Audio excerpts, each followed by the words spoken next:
Guyane, actualité. Bonjour à tous. Aujourd'hui, 1er juin, changement de prix à la pompe. Et oui, c'est comme ça chaque premier du mois. Et ça baisse pour les carburants. Détail dans ce journal. Trouver des solutions pour mieux faire face aux violences intrafamiliales, c'est l'objectif des assises qui se sont ouvertes hier, domaine Moka à Saint-Denis. On parlera aussi de la cigarette électronique. Le vapotage sera-t-il bientôt remboursé par la sécurité sociale ? C'est l'une des pistes annoncées par François Braun dans le cadre du futur plan tabac. Et puis vos histoires dans vos logements où parfois c'est compliqué de supporter ses voisins. Nous irons ce matin au sein d'une résidence qui s'appelle les Canamelles et qui est gérée par la SIDR. Des immondices de partout dans les parties communes. Et oui, c'est ce qu'ils vivent toujours au quotidien. Et un ascenseur qui ne fonctionne pas. Et côté météo, la journée s'annonce très agréable ce matin avec une matinée bien ensoleillée. On attend 28 degrés en bord de mer. Allez, changement de prix à la pompe aujourd'hui, 1er juin. Sachez que le prix du super samplon diminue ce matin de 9 centimes et que celui du gasoil diminue aussi, 7 centimes de moins. Le prix de la bouteille de gaz, lui, reste toujours le même, c'est-à-dire 15 € à la station. Trouver des solutions pour mieux faire face aux violences intrafamiliales, c'est donc l'objectif des assises. Une réunion qui s'est ouverte avec tous les acteurs hier au domaine Moka à Saint-Denis, dans les Hauts-de-Montgaillard. Les femmes sont les plus concernées, les enfants également sont en première ligne. Alors comment ces victimes sont-elles prises en charge ? Y a-t-il des carences ? Écoutez ce reportage de Charles Huillier. 79% des victimes de violences intrafamiliales sont des femmes à La Réunion. 9 plaintes sont déposées chaque jour, c'est plus que la moyenne nationale. Les humiliations, les insultes, les brimades, c'est justement ce qu'a vécu Sophie pendant plusieurs années. Il y avait des coups, c'était des chiffres, il prenait une arme, un sabre, il me menaçait, etc. Des mots qui blessent, tu es pas la bonne femme, prends ton chemin, allez à où, que se fout de la case là, ou fatigue à moi, mais il n'est pas avancé. J'avais 2 enfants en bas âge, donc je pleurais souvent le soir dans mon lit pour que mes enfants ne puissent pas voir maman pleurer. On se sent diminué, on se sent humilié, rabaissé, on se sent responsable. Et là, j'ai pris la décision de partir avec mes enfants. Encore faut-il pouvoir se loger quand on fuit son bourreau. Les hébergements dédiés à La Réunion, il n'y en a pas assez, déplore Pierrette Mira pour l'association Femmes Solidaires. Partir pour aller où ? Actuellement, on appelle le 115, il n'y a pas de place. Finalement, si on a des enfants, c'est encore plus compliqué. Le risque qu'on prend, c'est retourner avec monsieur. Ça arrive, malheureusement, ça arrive. Une femme avec un enfant a même dû trouver refuge dans un camping faute de place. Période de grand raid, femme avec une fille de 3 ans. Pas de place dans les centres d'hébergement. Nous, on était en camping avec les femmes et les enfants. Donc, du coup, on s'est dit, on avait des places en tant qu'invités. On a dépanné pour le week-end et appelé le 115 pour une orientation. Elles ont dormi avec nous dans le camping. C'est grave, comment faire pour que ça n'arrive plus ? Les autres victimes de ces violences intrafamiliales sont les enfants, avec des conséquences terribles, explique Jessie Yongpeng pour l'association Écoute-moi, protège-moi, aide-moi. L'enfant, il voit le père, il voit son père, il voit sa mère se mettre sur la figure. Donc là, c'est la figure d'attachement défigurée. C'est traumatisant pour un enfant. L'enfant, il est dans la souffrance. Cet enfant-là, donc il a évolué dans la violence. Il ne peut devenir peut-être que violent, se transformer lui-même en agresseur. Tableau terrible à La Réunion, mais des perspectives depuis hier. Un dispositif va par exemple permettre aux femmes victimes de donner l'alerte via un bouton dissimulé dans un bijou. Outil déjà testé dans le Val d'Oise et prochainement financé par la région ici. Une question à présent, comment réguler la population sur une île qui est déjà saturée ? Notre population est grandissante et la surpopulation va avoir des conséquences sur notre avenir. Alors faut-il limiter le nombre d'enfants par foyer et surtout comment le faire ? Aujourd'hui, certains proposent par exemple de diminuer les prestations sociales plus on a des enfants. C'est un éternel débat et malheureusement il n'y aura pas de solution, il n'y aura rien de proposé parce qu'en fait c'est le système, c'est l'État qui entretient ce système en subventionnant, on va dire, le fait d'avoir des enfants. Moi, je ne serais pas pour régulariser, mais juste pour plus on a d'enfants, moins il y a d'aide. Je dirais à partir du 3e, on est à 80%, à 4, on est à 50%. Et en fait, pour montrer qu'on n'attend pas forcément des aides, quoi. Déjà, avoir un enfant, c'est déjà bien. De nos jours, des fois, il y en a des gens qui n'ont pas d'enfant du tout. Quand on a un enfant, c'est normal qu'on se dit, on va faire un deuxième pour que le premier passe seul. Chacun qui est libre de faire beaucoup, tu peux ou pas du tout. Il aime bien de ne pas faire. Pour être vraiment libre d'aller en profiter bien la vie. Il n'y a pas d'enfants et il y en a, il fait 1 ou 2, il y en a, il fait 3, 4, 5. Ils ont beaucoup d'argent. Longtemps, ils faisaient des enfants par amour. Maintenant, c'est un business, c'est les enfants. Vous connaissez combien d'enfants les nés à La Réunion en 2022 ? sur le site de l'INSEE, ils donnent 13 190 naissances à La Réunion. Et aujourd'hui, c'est un business. On fait des enfants par business. Le plus grand regarde le plus petit et c'est comme ça. Je vais finir par la phrase à Moukatalu. Faites des enfants comme des lapins, tout va bien.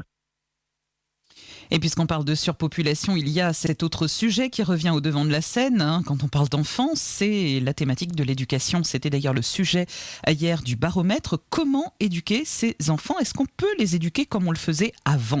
Vos réactions ? Le problème, c'est l'éducation. Je suis d'accord. Mais c'est que le système a tellement changé. Les parents n'ont plus aucun pouvoir. Parce que maintenant, si vous bousculez un enfant, si vous frappez un enfant, vous vous faites condamner. Et avant, on avait cette peur. On avait la peur des parents.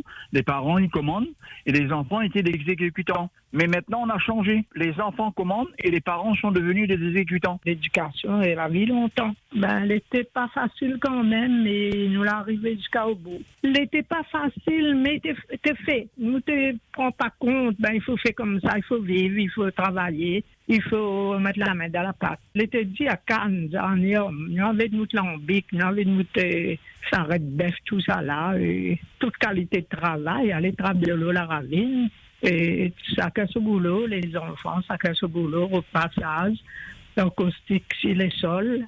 Et puis, les enfants, comme il dit, les nés à un mois, finissent de connaître la vidéo. Un mois, les enfants connaissent la vidéo, ils regardent bien, bébé, Après, ils grandissent avec ça, ils voient son parent à côté, et son cerveau les finit traumatisé. Avant, moi, j'habitais dans les hauts de la Bretagne, Belleville, là où on voit la cascade. Le chemin était en terre, on habitait en plein dans les champs de canne. Mon père était collant, on avait de maïs, on avait de la canne, on avait de tout. Des animaux, des cobayes, des lapins, des cochons, on avait tout chez nous. Et puis, le matin, avant de partir à l'école, bien sûr, tu vas aller chercher le manger pour les lapins. Le soir, c'était l'eau. Et après, dans le courant de la semaine, il fallait aller prendre du bois. Et le dimanche, on ne savait pas ce que c'était le dimanche, mais parce que les parents plantaient du piment dans les champs, il fallait cueillir les piments, débéquer. On avait de quoi faire et on ne s'ennuyait pas. Et c'était de bon temps, franchement. Freedom, il est 6h passées de 38 minutes. Parlons vapotage maintenant et cigarettes. Est-ce que le vapotage sera bientôt remboursé par la sécurité sociale ? En tout cas, c'est une des pistes annoncées par François Braun dans le cadre du futur plan tabac, le ministre de la Santé, qui affiche sa volonté de se questionner autour du remboursement des cigarettes électroniques par la sécurité sociale. Une idée qui laisse un peu perplexe cet auditeur, car pour lui, il y aurait d'autres priorités. On a entendu dans les informations que le gouvernement il est remboursé les cigarettes électroniques. Est-ce que ça concerne tout le monde ou bien concerne que les RSA ou bien les revenus modestes? Vous ne pensez pas qu'il y a d'autres choses en priorité avant les cigarettes électroniques, vous? Pour l'instant, il y a l'inflation, il y a le chômage, il y a le logement. Tout ça, vous pourrez passer avant, non? Parce qu'il y a beaucoup de fumée qui ça fera beaucoup de sous, ça. Les cigarettes électroniques, là. Moi, je pense que c'est bien pour les fumeurs, pour essayer d'arrêter, mais moi, je pense qu'il y a d'autres choses en priorité. Pourquoi ils ne remboursent pas le riz, le gras, le carré? Pourquoi ils ne remboursent pas au lieu des cigarettes électroniques? Parce qu'il y a beaucoup de gens qui ont des difficultés dans ce moment-là. Parlons maintenant d'emploi. Si vous souhaitez en trouver un dans le domaine notamment des métiers de la construction, eh bien sachez qu'aujourd'hui, vous pouvez avoir rendez-vous à Saint-André. L'URMA, l'Université de Région des métiers et de l'artisanat de Saint-André, organise en effet un salon de l'emploi aujourd'hui. Alors ce sont les métiers de la construction qui sont à l'honneur. Ça démarre à 8h30, ça se termine à midi. Ça se passe à l'URMA qui est dans la rue Comora-Poulet. Au menu, des offres d'emploi, des visites d'ateliers et plusieurs possibilités d'apprentissage qui sont proposées aux jeunes de 16 à 29 ans. On en vient maintenant à vos histoires de vie et malheureusement ça se passe mal dans certains immeubles sociaux.